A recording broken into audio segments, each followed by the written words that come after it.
You're not her. The words hit like a stamp on my forehead the second I stepped through the glass doors of Kestrel Holdings, and into the kind of lobby that makes you feel underdressed even if you walked in wearing a chandelier. Marble floors, a living wall of ferns arranged with military precision, light that chose sides, harsh on the employees, soft on the money. I pause with my portfolio pressed to my ribs. A woman at reception glances up, arranges her sympathy into a professional smile, and points me toward the executive elevators. Top floor. Financial director's office. Malrik. I smooth my skirt, charcoal pencil, no room to breathe, and tuck a rebellious strand of hair back into the bun I constructed like a defense perimeter at 6 this morning. Not her. I whisper back at my reflection in the elevator's mirrored steel.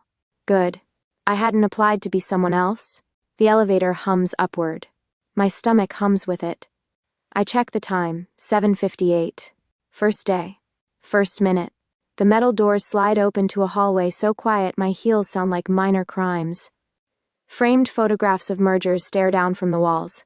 Smiles that never reach the eyes, signatures that might as well be blood. A glass door waits at the end, his name frosted into it in cool, indifferent letters. Malrik Rask, Chief Financial Officer. I'm not nervous. I'm clinically curious. If you say it in that voice, even fear sits straighter. I open the door. He's not behind the desk. He's in front of it, as if the desk has already failed to be an adequate barrier. Tall, impossibly still, a suit that looks like it would bite anyone else who tried to wear it. The air around him feels wrong, dense, like a room that forgot how to ventilate itself. He isn't looking at the skyline view or the news tickers, which stream numbers across 3 mounted screens in liquid attention. He's looking at me the way a surgeon looks at a problem he intends to solve. You're not her, he says again, as if maybe I didn't hear it the first time. Something in the overhead lights dims, then steadies. A trick of the grid, maybe. Or the building holding its breath. I set my portfolio down. Good. I'm not here to please you. It comes out easier than breathing. Some people are born with better cheekbones. I was born with a mouth that prefers not to be handled. His eyebrow shifts, the smallest concession to surprise. Then the corner of his mouth almost considers a line that could someday be called a smile if it weren't surrounded by so much restraint. Clara Quinn. He says my name like he's testing the weight of it in his hand. You're early. Numbers like punctuality, I say. So do tyrants. This is a test. I see it in the way he doesn't blink.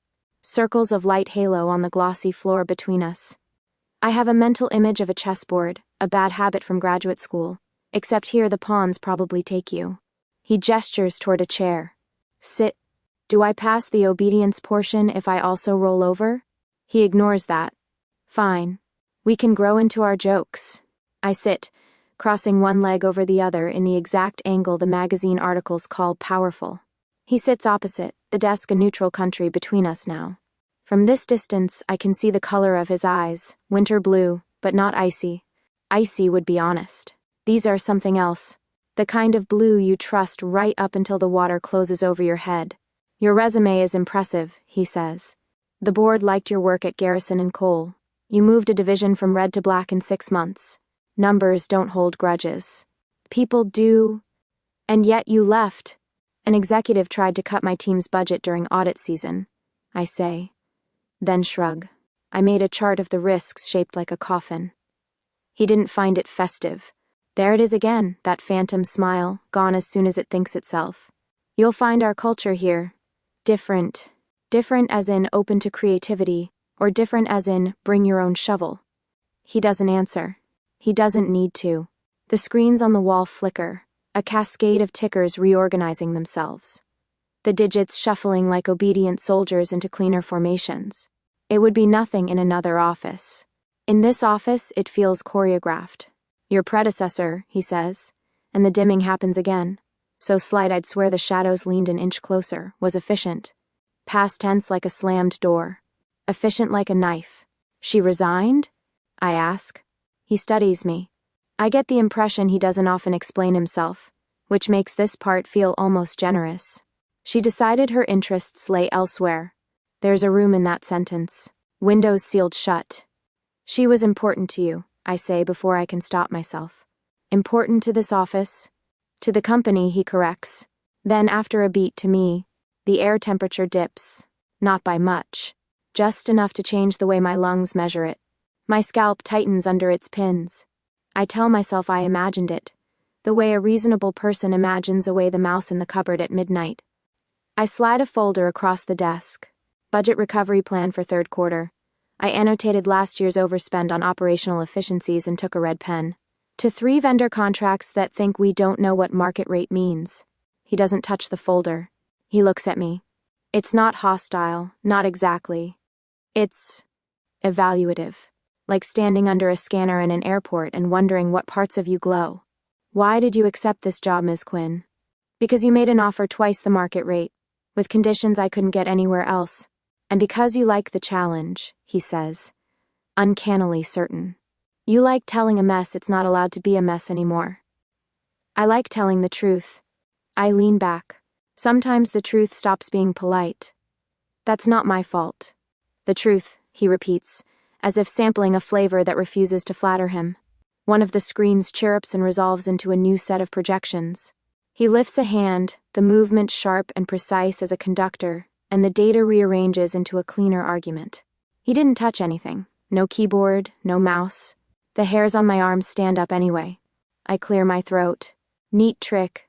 Competence, he says, rarely needs tricks. Is that what we're calling it? He doesn't answer. A cloud passes, or the lights consider flickering and decide against it. Outside, the city yawns in steel and glass. Inside, his silence has weight.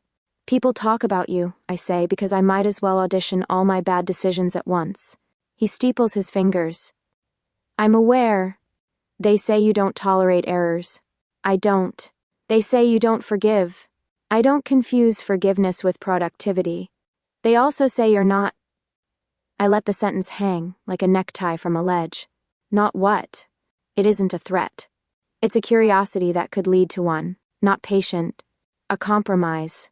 Cowardice masquerading as tact. The truth is, they say he isn't human. Office folklore, the devil wears Armani, and carries a balance sheet. His gaze doesn't waver. Do I strike you as patient, Miss Quinn? Not particularly, I say. But then, I wasn't hired to judge your temperament. What were you hired for? To stop the leaks, I say. To make the numbers behave. They'll behave for you? There's something almost soft there, like he's asking a different question, and letting it hide in this one. They'll behave for anyone who knows the right pressure points. I tilt my head. Including you.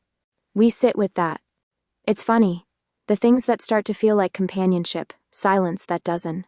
Try to smother you, scrutiny that doesn't bother to pretend it's anything else. He finally reaches for my folder, and when his fingers brush the cardstock, the lamp on his desk brightens a fraction. I tell my spine to unclench and it refuses. He skims. I watch the muscles in his jaw articulate minute adjustments. He reads the part about vendor renegotiations and taps the margin once. The contract names on the page shiver ever so slightly, as if they are listening. I swallow. If that's a dimmer switch, you should know it's not OSHA approved. He sets the folder down. Ms. Quinn. Clara, he corrects himself. My name sounds different unclothed. You will report directly to me. Not to operations, not to legal. If you require cooperation from other departments, you will inform me, and I will make it happen. Do I get a cape for this? You get results. The line is dry, but not cruel. And if I don't? He leans back, thoughtful, like a predator giving you a head start because it already knows the route you'll take. You will. I should resent that certainty. I do, in principle. In practice, it sits next to my pride and warms its hands. Your predecessor, he says. And there's that dimming again, that microsecond in which shadows learn choreography, was agreeable. I'm not. I noticed. Is that going to be a problem? He studies me. His eyes are searchlights sweeping a coastline for wreckage or survivors. It's hard to tell which he'd rather find. Then he says, evenly, it depends on whether your stubbornness is the kind that resists ruin or invites it. My stubbornness, I say, pays dividends. Good. The word lands like a stamp, too. Approval is not a language he speaks often, I can tell by the accent. A knock at the door. The receptionist slips in with a tray. Coffee, glass of water, a small plate with 2 lemon biscuits laid out in perfect symmetry. She doesn't look at him. She looks at me as if she's setting these things down in front of a condemned building and hoping they'll appease the ghosts. "Thank you, Mara," he says without looking away from me. "Of course, Mr. Rask." She retreats. I pick up the coffee. It's excellent. Dark, clean, expensive. "If this is a bribe, I accept." "It's fuel," he says. "We have a board review at 10 and an internal audit at noon. You'll join me on day 1? I raise my brows. Bold. I don't like to waste time doubling the introduction. His phone vibrates. He doesn't touch it. The vibration stops. The screen on the wall shuffles again, the graph sprouting a new limb. It's subtle. It should be subtle. My skin still knows it isn't. "Anything else I should know?" I ask, setting the cup down and standing. The chair whispers against the floor. He stands, too. We're close enough now that I catch a faint, cool scent, something that doesn't belong to cologne. Ozone, maybe? Or the way the air smells in the second before lightning decides you need a new haircut. "You will find," he says, "that I dislike redundancy." "Good news," I say. "So do I." We hold each other's gaze for a second too long. It isn't flirtation. Not yet. It's inventory. I pick up my portfolio. Then I'll get started. He doesn't move. Doesn't clear his throat or reach for a pen. The lights stay steady, but the room feels like it is leaning toward him by degrees, obedient and eager. It hits me, sudden and uninvited, that the stories might be true. Not the horns and pitchfork variety. Something more restrained. Something that prefers to draft you into its order rather than burn you out of it. "You don't want agreeable," I say. "You want effective." "I want what works," he says quietly. "And if I don't?" "You will," he repeats, the ghost of that almost smile not haunting so much as hovering. I open the door, then pause because something stubborn in me, dividends, Clara, remember, wants the last word. "For the record, I'm not her," I say. He looks at me, and for a second there's honest amusement in it, a sliver of human warmth flickering under the glacier.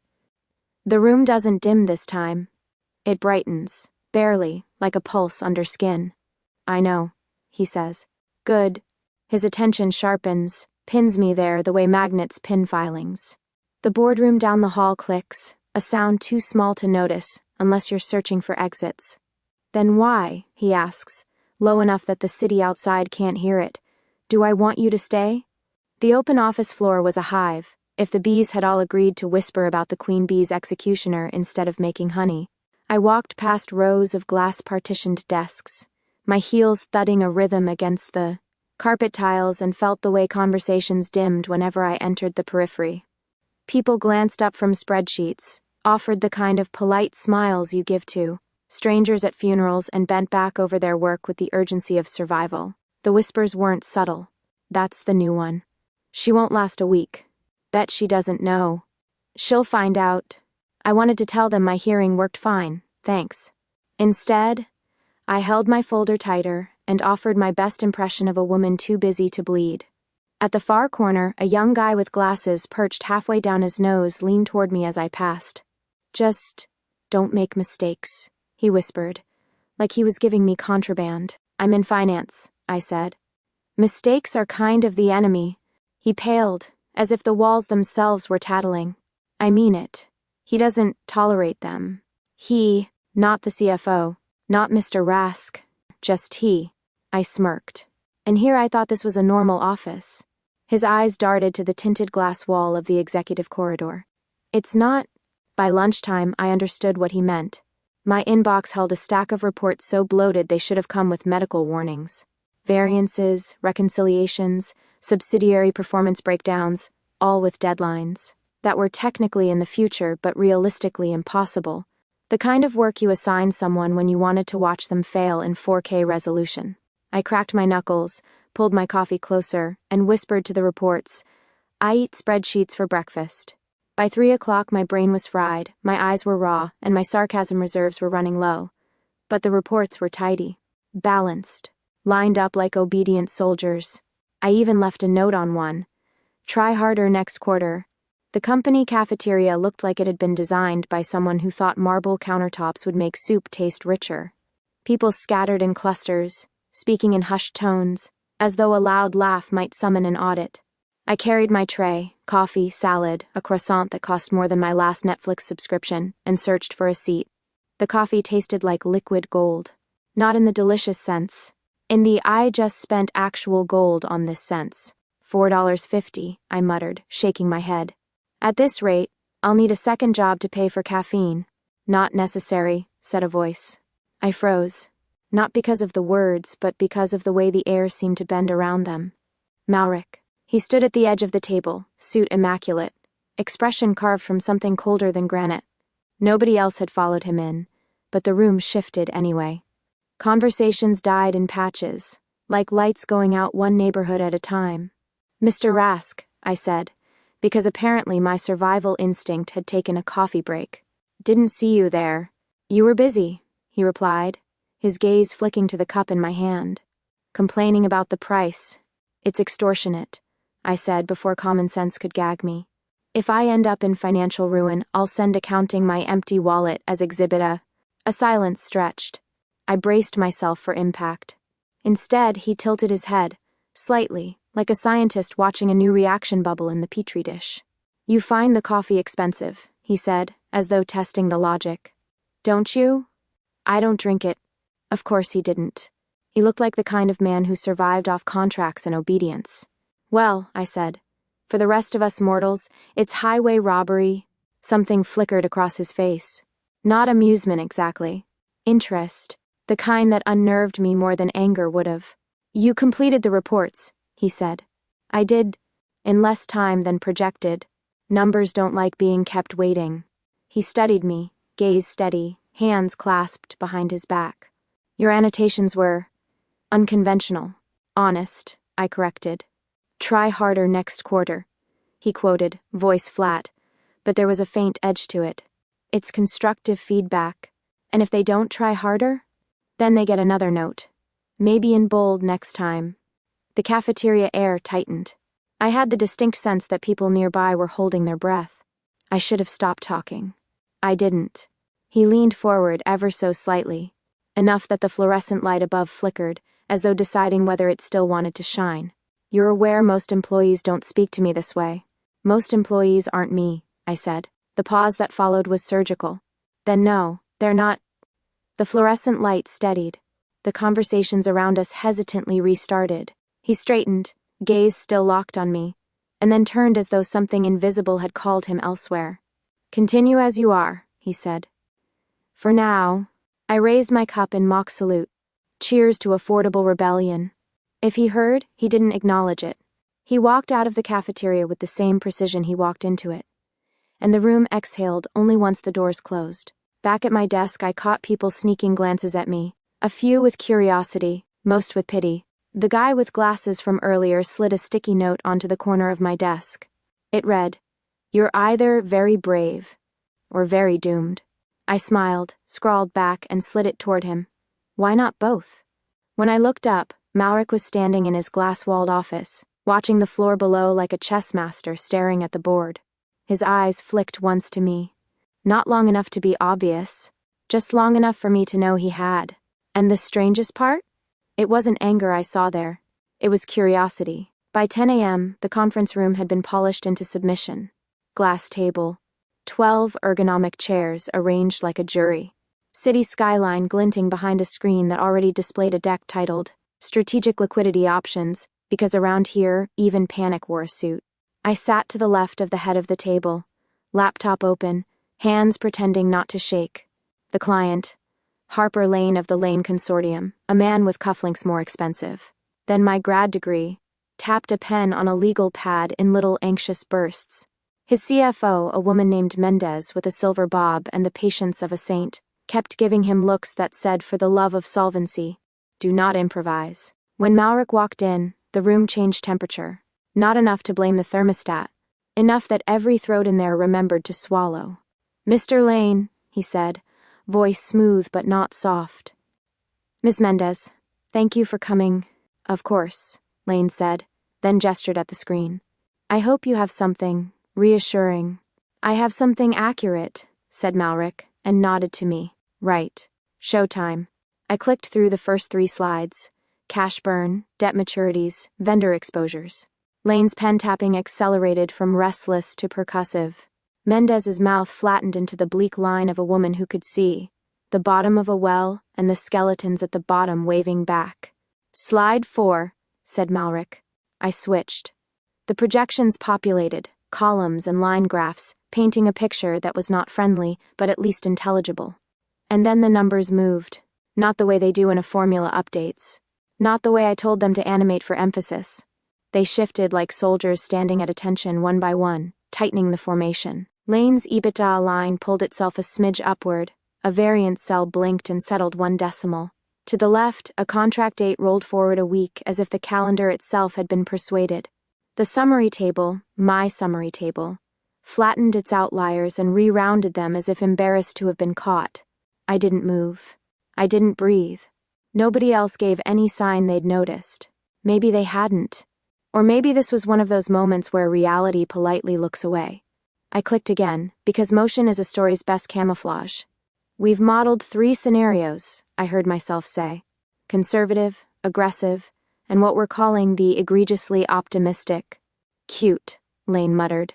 It's honest, I said, and caught the flicker of something in the glass. No, in him. The barest tilt of Malrik's head. Not warning. Permission to keep going. We walked them through the restructure plan. Vendor renegotiations.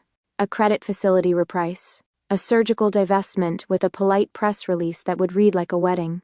Announcement if you didn't know which family had brought the shotgun. Lane rubbed his forehead. It's ugly. It's necessary, said Mendez. It's elegant, said Malrik. Ugly lives in the short term. Elegance owns the horizon. He turned to Lane and finally, truly, looked at him. Not the way you look at a person you have to convince. The way you look at a lever you're about to pull. Sign, he said, and slid the term sheet across as if the paper were a path and not a cliff. Lane blinked. That's fast. You came because your house is smoking, said Malrik. You can watch it burn, or you can sign the call to the fire brigade. Lane's hand hovered. The room held very still. Overhead, the recessed lights hummed a fraction lower. Somewhere in the wall, a vent exhaled like it had remembered lungs. Mendez didn't speak, and in her silence was an entire plea. Don't be proud. Be alive. I watched the pen descend, but not to the line. Lane's fingers trembled in midair, indecisive. Then Malrik's eyes found him again, a precise blue, and everything inside me understood I was witnessing something outside the catalog of office tricks. Not hypnosis. Nothing so cheap. More like gravity increasing by small degrees around a single point, asking everything loose to roll toward it. You want to sign, he said. And it wasn't soft, and it wasn't loud. It was inevitable. Lane's pen met paper. One stroke, another, and then there was a whisper, a hush of friction that should have been mundane but wasn't. T, and the ink seemed to pull itself straight along the line with eerie tidiness. The second signature, Mendez's, bloomed, her hand lagging half a heartbeat behind, as if the page had decided to meet her halfway. I stared. The hair at the back of my neck came to attention, and saluted. Excellent, said Malrik, as if anything else had ever been possible. He rose. We'll expedite the next steps. Miss Quinn will send you the full schedule by end of day. I nodded, because my mouth had forgotten its function. We shook hands, exchanged strained pleasantries, watched them leave in a blur of uncertain relief. When the door clicked shut, I stood frozen, hand still hovering over the trackpad. He didn't look at me. He looked at the glass, at the city beyond it, and for a second I saw his reflection not as a duplication but as a displacement, as if the window had decided it was safer to show a filtered version of him than the raw material. You altered the numbers, I said, and only then realized I'd spoken aloud. He turned his head. No. I gestured at the screen. They moved. They aligned, he said. There's a difference. Aligned with what? My voice sounded thin and stubborn. With your will? Silence. Not defensive. Not ashamed. Just uninterested in the premise of my question. He clicked the remote. The deck closed. The room felt a fraction lighter, as if released from a stance it had been forced to hold. Send the schedule, he said. Right. My laptop made the relieved little chime of a machine that has been allowed to return to the laws of physics. I gathered my things, stood too quickly, jostled my water bottle, watched a single bead roll down the glass in a straight line as if it were obeying a ruler. Okay. Either he had access to secret tech the rest of us peasants weren't allowed to know about, or I was working for the devil.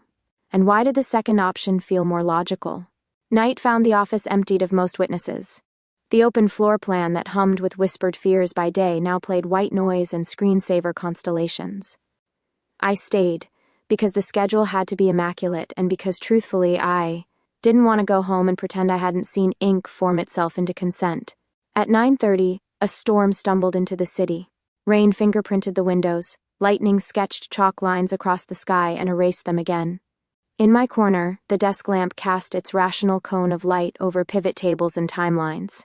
My inbox pinged with a dozen predictable panics in response to the Lane deal. I was halfway through editing a vendor comms draft when the printer across the aisle woke up on its own. I looked up. No one near it. No queued jobs on my screen. The printer whirred, thought about its place in the universe, and then spit out a single sheet. I stood, walked over. It was a signature page, the one Lane had signed, the one we had just sent to legal to countersign in the morning. Except this one already had two signatures. Lane's, Mendez's, and ours, Kestrel Holdings, by. The line below was occupied, an elegant scrawl that spelled Malrik Rask with a flourish that looked like a blade. I turned. He stood in his office, door open, tie loosened half an inch, reading something on a tablet. He didn't glance up, but the hairs on my arms rose like he had. You forgot to authorize the countersignature, I said, because, when reality starts making choices for you, sarcasm is a flotation device. I didn't forget. Then the printer is doing performance art. He looked up at me across the dark floor. The storm outside grumbled, low and appreciative. You're still here, he said. I had work. You always will. There was no cruelty in it, just certainty, like weather. I held up the sheet. Your signature appeared. Did it? You know it did. He came out of the office, steps soundless. Up close, he smelled the way the air does just before a storm decides where to break. He took the paper from my hand. The ink shone with the newness of something that hadn't existed a minute ago. He studied it, and the lamp on my desk brightened a notch like it wanted to see too. How did you do that? I asked. He considered me for a beat that felt longer than a minute deserves. You're very good at asking questions for which you don't want the true answer. Try me. Not tonight, he said, almost gently. Tonight you send the schedule and go home. I don't. I started, and then stopped because something in his expression wasn't the wall I usually threw myself against. It was a door. Closed, yes, but with a keyhole. You did something in that meeting. I did my job. Your job involves, I cast about for the least insane phrasing, persuasion at a cellular level. He almost smiled. Almost. My job involves delivering outcomes. Sleep, Miss Quinn. You'll need it. He turned as if that were that, and the printer, obedient little demon, spat out another page, the Lane Bank's acknowledgement letter, stamped and dated tomorrow. My heart hit the top of my throat and decided to camp there. When the thunder cracked, the lights fluttered. The screensavers burst into a slow aurora across 30 monitors. For a breath, I saw him not just as a man in a suit, but as a pressure system in a shape. Something that preferred order the way oceans preferred depth. He looked back at me then, and there was no point lying to myself. Okay, I said, mostly to the universe. Either you're running bleeding-edge tech that terrifies the SEC, or, he prompted. Or I'm working for the devil, I said. And why does that option make more sense? The corner of his mouth shifted, and this time it wasn't a ghost of a smile. It was something stranger, warmer, like a human remembering what warmth was for. Go home, Clara, he said. I don't like redundancy. I stared at the signature page. At him. At the storm pressing its forehead to the glass. My rational mind filed an appeal. My instincts denied it. I picked up my bag, emailed the schedule, and walked toward the elevator with my pulse making frenetic notes in my wrists. As the doors slid shut, I caught one last glimpse of him through the narrowing seam, standing alone in a light that seemed to choose. Him, surrounded by screens that shifted at the angle of his attention. A devil in a suit who didn't need fire when gravity would do. And in my chest, where fear and curiosity had been arguing all day, a third voice spoke up, unwelcome and undeniable. Interested, it said. God help you. The email landed in my inbox at 5:42 a.m., politely informing me I'd be on a 9 o'clock flight to Harbor City to support documentation for negotiations. No signature. None needed. The itinerary had the cold efficiency of a court summons. I packed a suit that could survive turbulence and a charger that could resurrect the dead. At the airport, our company driver guided me to a gate where a handful of people wore the universal look of business travel, tired, caffeinated, resigned. He arrived 5 minutes before boarding, all dark wool and gravity. No briefcase, just a leather portfolio that looked like it knew secrets. Ms. Quinn, he said. Mr. Rask. Clara, he corrected without looking at me. That shouldn't have felt like anything. It did. On the plane, he took the aisle, I took the window. The flight attendant offered drinks. He asked for water. I asked for coffee because hope dies last. Out the window, the city peeled away like a decal, and the clouds rolled out a monotone carpet. We're seeing Hale and West, he said, buckling in. They'll posture. We'll let them. And then we'll sign the terms we came for. Neat plan. Do we skip the part where they threaten to walk? We let them threaten, he said. Threats are comforting to men who think sound equals power. Noted. I sipped my coffee. It tasted like the memory of coffee. Is there a world where we settle for goodwill instead of concessions? Yes, he said. A fictional world. He closed his eyes for a moment then. Not sleeping exactly. Conserving. The plane shuddered as we climbed through a bruise-colored bank of cloud. The air itself felt tired. When we leveled out, his lids opened in one smooth motion, as if rest were an order his body obeyed only when efficiency demanded it. About Lane, I said. Legal countersigned before dawn. I know. Of course you do, I muttered. Silly me. The ghost of that almost smile touched his mouth. You're adapting. Is that the official term for making peace with the laws of physics being optional? Adaptation is a survival strategy. So is denial, I said. I'm trying both. He didn't argue. It felt like a win. Hale and West's headquarters were the architectural equivalent of a handshake that squeezes too hard. The conference room was glass on 3 sides with a view of Harbor City's cranes, and container ships stacked like a child's aggressive Lego collection. Their team arrived in a spread of expensively casual blazers and watch faces big enough to signal satellites. Mr. Rask, said their CEO, Hale, with a smile that had seen a mirror too often. You must be exhausted. I am prepared, said Malrik. Exhaustion is a choice. Is it? Hale said, amused. He turned that mirror smile on me. And this is... My analyst, said Malrik. Ms. Quinn. She has notes. Hale's gaze slid over me, a brief, patronizing audit. Do you? I do, I said, sliding a packet across the table with the quiet satisfaction of a magician producing a rabbit nobody expected to be alive. We've modeled the distribution shifts if you actually hit the targets you promised your board. Murmurs around the table. Mendez would have liked it. She respected numbers more than egos. The meeting began like they all do, posturing, throat-clearing, the ritual sacrifice of time on the altar of appearances. Hale made a joke about creative accounting, which, given the presence across the table, felt like playing with matches in a room that smelled faintly of gasoline. Throughout, I watched the subtle choreography that now felt familiar and no less unsettling. When their counsel balked, the overhead lights dimmed a degree, then returned to normal. When their COO tried to needle our risk assumptions, the projection screen crisped its lines, as if eager to be unquestionable. It wasn't magic with a wand. It was the room learning allegiances. Hale leaned back. Your ask on the earnout is ambitious. Your promise to your board was ambitious, said Malrik. We're merely aligning incentives with reality. I hate that word, Hale said, lightly. Reality. Most men who say that, Malrik said, have made a habit of outsourcing it. The room went silent in that special corporate way that means everyone is thrilled and horrified. I watched Hale decide whether to be indignant. He chose to laugh. The hollow kind. We'll need flexibility, his counsel said, recovering. On timelines. You'll need discipline, said Malrik. On everything else. He didn't raise his voice. He didn't slam hands or slam doors. He maintained posture and volume and let gravity do the rest. Eventually, inevitably, papers shuffled into positions that made sense. Signatures found their lines. Ink behaved. When it ended, handshakes were offered like olive branches carved from plastic. We rode the elevator down in a silence that wasn't unfriendly. "You were effective," he said finally, when we reached the lobby. "Is that your version of good job?" "It's the version that matters. I'll print it and put it on the fridge." That, finally, got the smallest real smile, like discovering warmth under frost.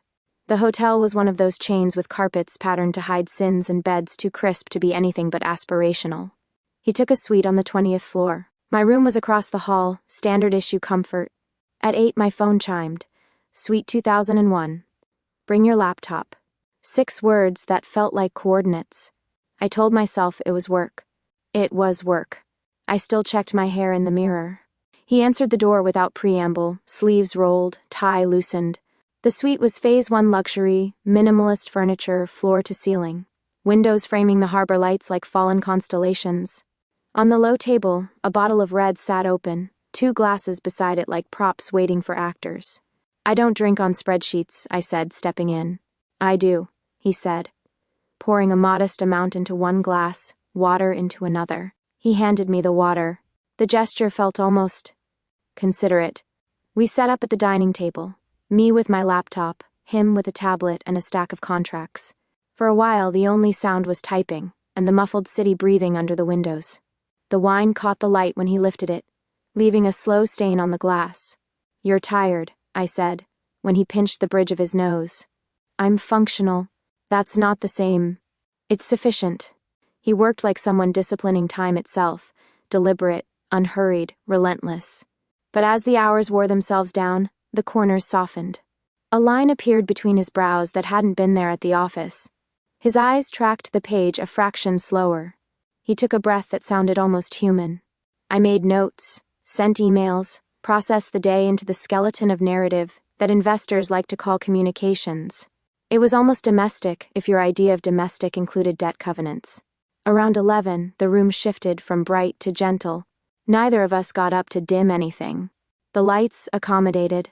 The harbor outside blinked its unromantic Morse code. I finished a paragraph and leaned back, stretching until my spine popped. "Do you ever stop?" I asked. "I pause," he said. "When?" He glanced at his watch. "Between 12:08 and 12:09? I snorted. "I'll book spa time." He set the tablet down, and I watched, spellbound, as his body betrayed him. Only for a second, 2, maybe 3, but unmistakable, the careful posture slackened. The jaw eased, the lids lowered, and his head tipped as if a string had been cut. He didn't collapse or snore or do anything humanly undignified. He simply drifted into a micro-sleep, upright, like a general in a quiet battlefield. It hit me then, with an intimacy I neither asked for nor knew what to do with. He wasn't inexhaustible.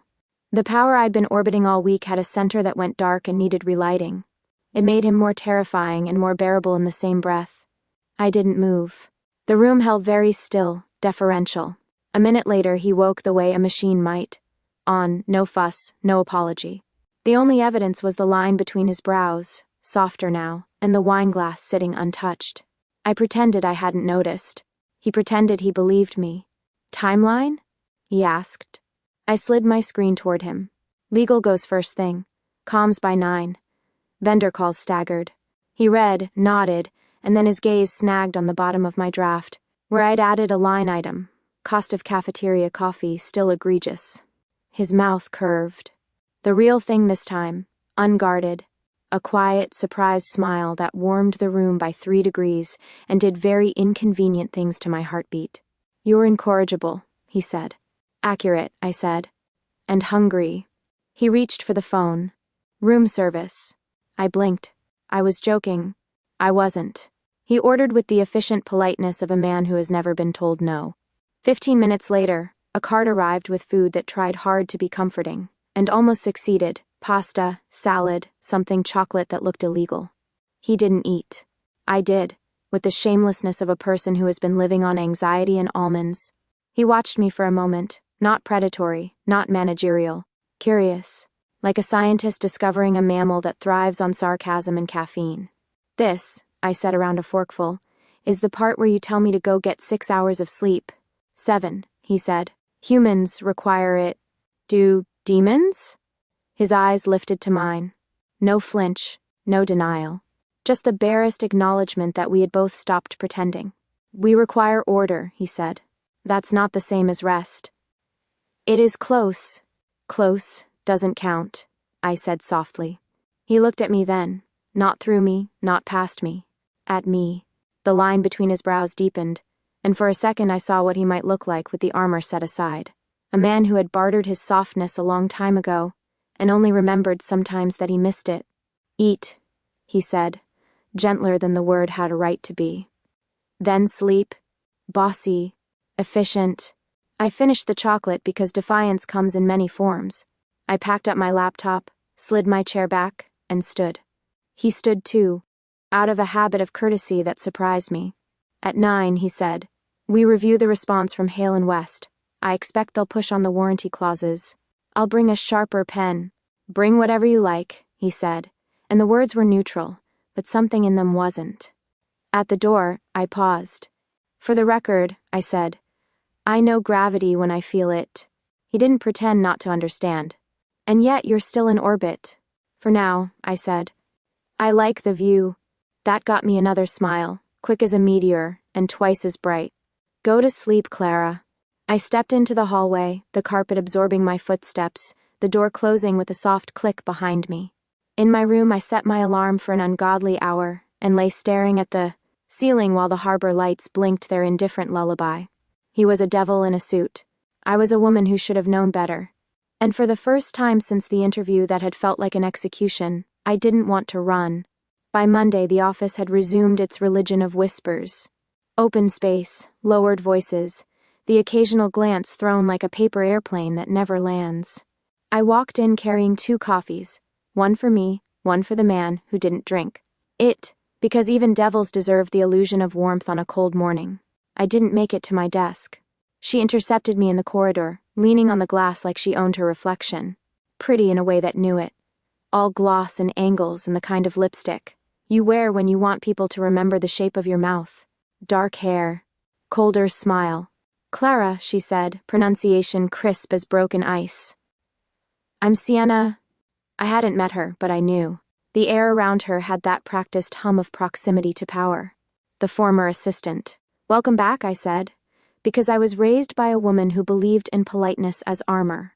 She laughed lightly. "Oh, I won't be staying long. Just helping Mr. Rask transition. He prefers continuity."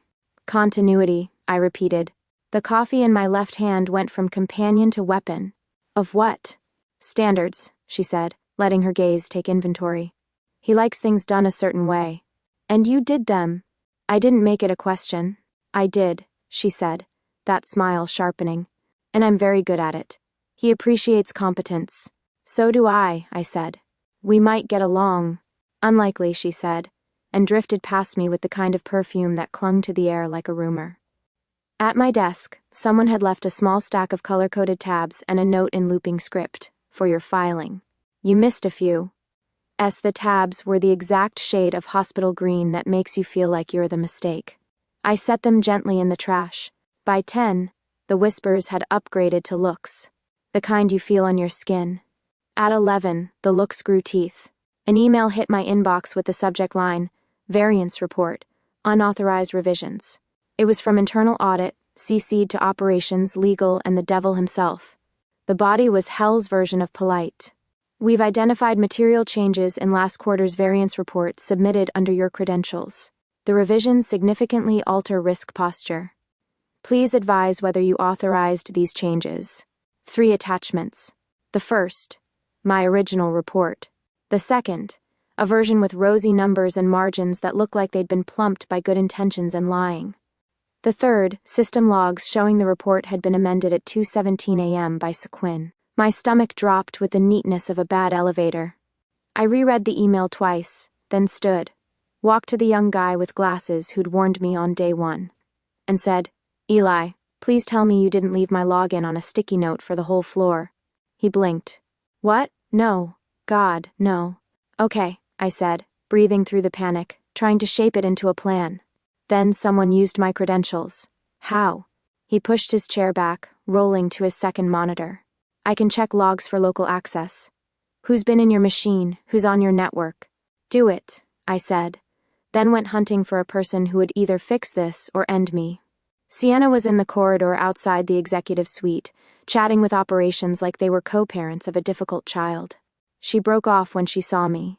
Everything all right? Wonderful, I said with a smile that planned arson. Quick question. Do you still have access to my folder? Why would I? She said. The innocence looked good on her. Briefly. Because these, I tapped the printouts, are revisions submitted from my account. At 2:17 m.m., a time when I was drooling on a pillow with the enthusiasm of the dead. Her eyes slid to the page, and something like satisfaction flickered there, so quick you could pretend you hadn't seen it. Maybe you forgot. I tend to remember felony-level forgettings. You're new, she said sweetly. Things slip. Not this. The elevator chimed. The doors opened. Malrik stepped out, a cold front in a suit. The corridor tightened around us. Mr. Rask, Sienna said, brightening in a way that felt rehearsed. I was just telling Clara. Ms. Vale, he said, acknowledging her without warmth. Ms. Quinn. I held out the audit email like a subpoena. Someone altered my report under my credentials. He took the pages, skimmed. He didn't look at me. He looked at the space where the truth would eventually sit and made room for it. I didn't do it, I said, before I could talk myself into silence. Sienna's mouth made a sympathetic shape. It happens. He finally looked up. The lights didn't dim. They sharpened, as if the corridor had decided to be a better witness. Conference room, he said, and the words opened doors. Inside, the temperature stabilized to a precise, neutral chill. Legal slid in on the slipstream of his authority. Audit followed. Operations arrived late, smelling faintly of excuses. Walk me through it, he said to Audit. They did, in the careful, tentative tone of people explaining to a storm why it had rained. He listened. The only movement was the slow, controlled breathing of a man who refused to allow oxygen to be inefficient. What machine? He asked. Ms. Quinn's, Audit said. Her workstation. Physical access? Hard to prove, Audit said. Badge logs show after-hours traffic on the floor. Cleaning crew, security. A few stragglers. Which stragglers? He said. They named names. None of them were Sienna's. He turned to me. You. I was in Harbor City, I said, and slid my boarding pass across like a talisman. You put me on the flight. He didn't need proof. He glanced at the timestamp, then at Legal, who made a note. The projector hummed on, the revised report appeared on the screen, numbers beaming their false cheer. He stared at it like it owed him a confession. Change it back, he told Audit. We did, Audit said. We need to know who submitted the changed version, though, for process controls. It's a violation. Legal cleared her throat. It's grounds for termination. The room looked at me like I might start begging. I didn't. Sienna leaned in her chair, amused. Eli hovered by the door, pale and sweating, as if watching a car crash he couldn't warn anyone about. Who had access to Ms. Quinn's machine? He asked again to nobody and everybody. Silence. Who had access to Ms. Quinn's machine? He repeated, the emphasis a scalpel. Ops cleared his throat. We've been liberal with shared drives. To facilitate transition. Whose transition, he asked, though he already knew. Sienna adjusted a bracelet that didn't need adjusting. I may have had temporary admin rights while I was assisting, but I didn't. You had admin rights, he said, uninterested in her denial. Who granted them? Ops scrolled. It shows authorization from. He stopped. In a different company, he would have lied. In this one, he didn't. From me. Revoke them, he said. Sienna smiled like he'd just given her a new pair of shoes. Of course. He turned to Legal. Where else do our controls invite catastrophe dressed as convenience? Legal swallowed. We'll audit. You will fix, he said. And you will fix now. Then he looked at me. Come, he said, already rising. The corridor was empty. the air a fraction cooler as if it had been holding its breath. We walked to the elevator. I didn't bother to keep up. The elevator always waited for him. Inside the mirrored box, our reflections made a precise, expensive pair, his suit. A dark geometry, my expression a stubborn science experiment, refusing to fail. "Are you going to fire me?" I asked, because if the floor was going to drop, I wanted to see it coming. He pressed a button. The doors slid shut with the secrecy of a vow. "No." The elevator descended. The numbers quietly did their counting. "Someone lied," I said, because stating the obvious felt safer than stating the fear. His reflection didn't look at me. His actual eyes did. Calm. Cold. Lit. Somewhere far behind the color. "I want to know who lied in your name," he said. I breathed. Not relief. Something like alignment. The elevator hummed. Floors ticked by. 2 humans and a truth suspended in a metal throat. "Why?" I asked before sense could catch up. "Do you believe me?" The corner of his mouth moved. Not a smile. Not quite. A recognition. "Because you don't waste lies," he said. "You spend them like cash in a bad neighborhood." It was such a strange right thing to say that I laughed. A choked sound, brief and unbeautiful. He glanced at me, not displeased. The doors opened onto the lobby. Security pretended not to watch. We crossed the marble with matching precision. "Back to your desk," he said. "Do your work. Let audit do theirs. Let legal panic. And you?" "I will remove the assumption," he said, "that you can be replaced without cost." Before I could ask what that meant, Sienna appeared from a side corridor, smile lacquered, tone syruped. "Mr. Rask, I've drafted an internal memo on variance controls if you'd like to review." "Later," he said, without slowing. "Return your badge to security." She blinked. "I'm sorry?" "You are not an employee," he said. "You are a contractor. Your access ends at noon." Her smile cracked. 1, 2, 3 hairline fractures. You thought wrong," he said. "We do not confuse familiarity with competence." He kept walking. She didn't move. The marble under my shoes felt warmer than it should have. Back upstairs, my monitor bloomed with messages. Some concerned. Most rubbernecking. One from Eli found it. "Remote session from a conference room machine logged in as you. Someone used a stored credential cookie. I'm so sorry." Another from Ops. "We'll need you to make a statement acknowledging oversight." The kind of email that smells like a trap and comes with a pen. I was drafting a reply that included the phrase "absolutely not" when a third email hit. From HR. Subject line, "Application received. Senior Financial Analyst, Clara Quinn." I opened it and read a name I knew like an old song. Nora Fielding. My Nora. The friend who texted me nightly pep talks about imposter syndrome and protecting my energy. The one who had held my hair in the college bathroom after a tequila truth party and promised we'd always root for each other. Her cover letter was efficient. Warm. The kind of warm that trusts the recipient to keep a secret. I stared until the letters blurred. Then I clicked her LinkedIn. The green dot glowed like a mocking light. I closed the window before my heart did something dramatic and embarrassing. Okay. Alone then. The word didn't feel like a cliff this time. It felt like a platform. A sharpened one. I stood, walked to the far side of the floor where the glass met sky, and watched my reflection breathe. The building hummed around me, the quiet busy of a machine that enjoys its function. Numbers scrolled obediently across distant screens. Somewhere down the corridor, Sienna's heels clicked a final tight rhythm. When I turned, he was there. "Security will escort Ms. Vale out," he said. "Ops will apologize to you. You will not accept. You will require a written record." "Speaking my love language," I said, voice steadier than I felt. He studied me. The storm system in a suit. The man who slept in minutes. "You are not surprised," he observed. "I'm not new to betrayal," I said. "Just tired of pretending it's a plot twist." His gaze softened by a degree you might miss if you weren't tuned to degrees now. "Your friend," he said, and it wasn't a question. "She's not?" I said. He nodded, as if I'd confirmed a predictable variable. "You will receive more offers. People will smell opportunity where it does not exist. Let them," I said. "I have work, and you're very good at it," he said. Like it was the same as telling me I was safe. Maybe here it was. He turned to go, then paused. Clara. Yes?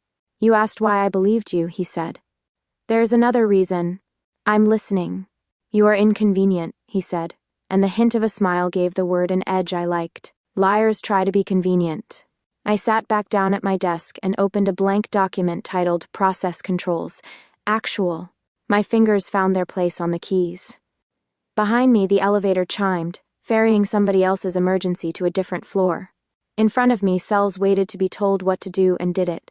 My phone buzzed with a text I didn't need to read. Hey babe, so random. If anything opens up at your place, can you put in a word? Nora. As if we were still doing that dance. I blocked her. It felt good. Clean. Like balancing a ledger. The office resumed its hum. I resumed mine. Somewhere, in a glass room designed for intimidation, a man who wasn't human chewed through the problem I had been fed to. For the first time since I'd walked into Kestrel Holdings and been told I wasn't her, I understood the shape of the game. They could whisper. They could rewrite. They could send my name to the altar and wait for a nod. But I was still here. And, unfortunately for them, I had notes. The storm rolled in at dusk, bruising the skyline until the glass towers looked like jagged teeth biting into thunder. By 10, the office floor was deserted, save for the hum of servers and the occasional flicker of lightning that lit up the windows like a camera flash. I stayed because deadlines multiplied in storms, and because I had nowhere else to be. The elevator chimed once. His footsteps followed, precise and steady, until they stopped outside my desk. You're still here, Malrik said. I didn't look up from the spreadsheet. Numbers don't care about rain. Neither do I. When I finally glanced at him, he was framed by the windows, the storm behind him like it had been painted for his benefit. His jacket was gone, his shirt sleeves rolled, collar open. He looked less like a CFO, and more like the thing the city called when money forgot who it belonged to. You should go home, he said. So should you? Home, he repeated, as though the word didn't fit. This is where I exist. That explains your charming bedside manner, I said, shutting my laptop. What are you really, Malrik? The lightning obliged with perfect timing, a white slash across the sky. He didn't flinch. His eyes caught the light and held it a moment longer than human eyes should. You already know, he said. I swallowed, but the words didn't wait for courage. You're not human. No, he stepped closer, and the air thickened, like the room had been forced to remember gravity. I am what you suspect, a demon. Power is my currency. Control is my sustenance. I barked out a laugh, brittle and sharp. That explains the dramatic entrances. His expression didn't change, but the lamps overhead dimmed, shadows lengthening toward him like loyal dogs. My presence keeps this company alive. Numbers align because I will it. Clients sign because I command it. Without me, Kestrel collapses into dust and debt. I stood, meeting him eye to eye. My heart sprinted, but my mouth, faithful traitor, kept running. And what? I'm supposed to bow, kiss the ring? Call you your infernal highness? His jaw tightened. Most people don't need encouragement. They bend. They obey. You do not. Because I have taste, I said. And spine. And maybe a death wish. You should be afraid. His voice deepened, not louder but heavier, like it pressed against the bones. Every person who's worked in my orbit has yielded. Good for them, I shot back. But here's the thing. Your little reveal doesn't make you my landlord. You're not the boss of my soul, Malrik, just my paycheck. For the first time since I'd met him, the mask cracked. His control slipped, the storm outside seeming to echo it. Thunder rattled the windows, the floor. Lights flared, then cut down to half-strength, leaving us in a chiaroscuro of stormlight and shadow. He was beautiful in that terrifying way cliffs are beautiful, majestic, and absolutely willing to let you fall. He stared at me, unblinking, as if sheer willpower could bend me. My pulse stuttered, but I didn't drop my gaze. If I was going to be burned alive, I'd at least make eye contact. Then it happened, so slight I almost missed it. His breath faltered. His posture shifted. He blinked. You're not bending, he said quietly, almost to himself. Congratulations, I said. Your powers have an off switch. He tilted his head, studying me the way a mathematician studies a paradox. You are the only one. Do you understand? I have broken executives, presidents, ministers. He stopped, shook his head, as if the word refused to cooperate. You resist? Maybe because I don't like being told what to do, I said, softer now, though the defiance stayed sharp. Or maybe because you're not nearly as scary as you think you are. That earned me something strange. Not anger, not even amusement. Admiration, grudging and raw. You should be ruined by now, he murmured. And yet you remain... I crossed my arms, grounding myself. Maybe you've underestimated stubbornness. The storm hit its crescendo, sheets of rain smearing the skyline into watercolor. His silhouette was sharp against it, but the edges no longer cut. He looked, just for a heartbeat, tired. The kind of tired that isn't about hours but about centuries. You are inconvenient, he said finally, but his mouth almost curved, as though the word itself warmed him. And necessary. I raised an eyebrow. Careful. That sounded dangerously close to a compliment. The lights flickered once more, then steadied, as though he'd wrestled them back under command. He straightened, smoothing the mask into place, but it wasn't quite as seamless as before. Go home, Clara, he said. This storm is mine to manage. I grabbed my bag, but I didn't move. You don't get to scare me away, Malrik. Not with thunder, not with tricks. If you want me gone, you'll have to fire me. He met my gaze, eyes bright with something that might have been fury, might have been fascination. I will not. The storm growled. The office hummed. Between us, the air thrummed like a wire pulled taut. Then I'll see you tomorrow, I said, and walked to the elevator with my spine doing its best impersonation of steel. Behind me, I heard him exhale, quiet but unmistakable, like a man who'd just admitted something dangerous to himself. And for once, it wasn't control. It was surrender. Morning made the building look innocent. Sun rinsed the glass. The marble lobby gleamed like it had nothing to hide. People moved with coffee and purpose, whispering the way people do when a storm has passed and nobody is sure whether they should be grateful or afraid. I stepped out of the elevator with my laptop and a plan. The night had left me weightless and wired, a string pulled tight but humming the right note. Eli intercepted me halfway to my desk, clutching a folder like a teddy bear. Audit cleared you, he blurted. APS issued a corrective memo admitting the controls were, quote, insufficient to protect against credential misuse. Legal signed it. Good, I said, taking the folder. Frame it. He exhaled. Also, Sienna. She left. I noticed. The air smelled cleaner without the perfume of superiority. I didn't miss it. He lowered his voice. There's a rumor. About you and Mr. Rask. Is it the rumor that I'm secretly a robot and he updates my firmware on weekends? Eli blinked. No, the other rumor, that you, talked back to him and didn't combust. I patted his shoulder. No combustion. Just weather. He shivered like a man who still remembered the thunder. We all heard it, he confessed, then flushed. Not the words. The shift. Back to work, Eli, I said gently. We have a company to keep alive. At my desk, my monitor bloomed with the usual Monday flurry. Amid the noise sat an email from him. No subject line. No body. Just a meeting invite. 8:30, roof. I stared at it for a second longer than I meant to, then grabbed my jacket. The elevator climbed past floors that smelled like different flavors of ambition. When the doors opened to the service corridor, a gray door waited with a sign. That said, employees only, and underneath, in smaller font, no exceptions. He had propped it open with a wedge of metal that looked suspiciously like a bent paperweight. The roof was a clean rectangle of concrete bordered by a waist-high wall and a skyline that didn't apologize for anything. The sun had left fingerprints on every window. A wind moved through my hair with the kind of honesty HR frowned upon.